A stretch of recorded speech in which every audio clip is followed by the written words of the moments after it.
Imagine for a moment that someone is sitting just behind your shoulder while you write, not judging you, not grading you, just reading.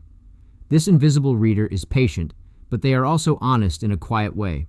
When the sentence becomes stiff, they shift slightly in their chair.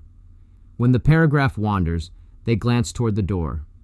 When you begin explaining something 3 different ways, just to prove you're very smart, they sigh in a polite but unmistakable manner.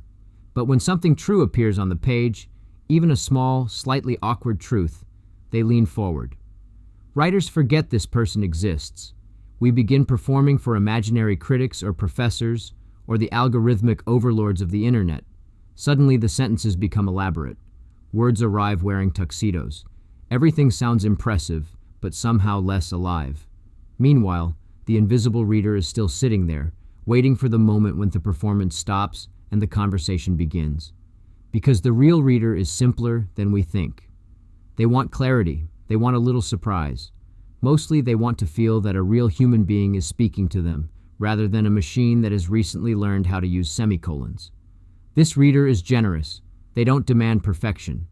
They're happy to follow a strange idea, a crooked story, even a paragraph that takes a slightly scenic route.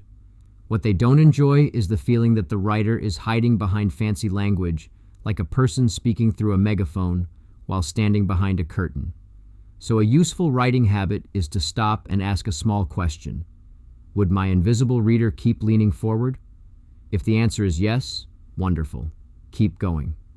You're probably close to something alive.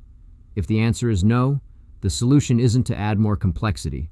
It's to become more honest. Cut the decorative sentence that sounds like a chandelier. Replace it with something smaller and more direct. Say the thing you were circling around.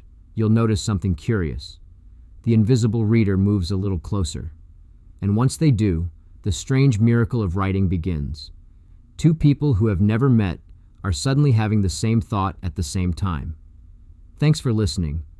Catch The Quiet Quotient on all your favorite podcast platforms and YouTube, and connect with me at jimhansonmedia.com.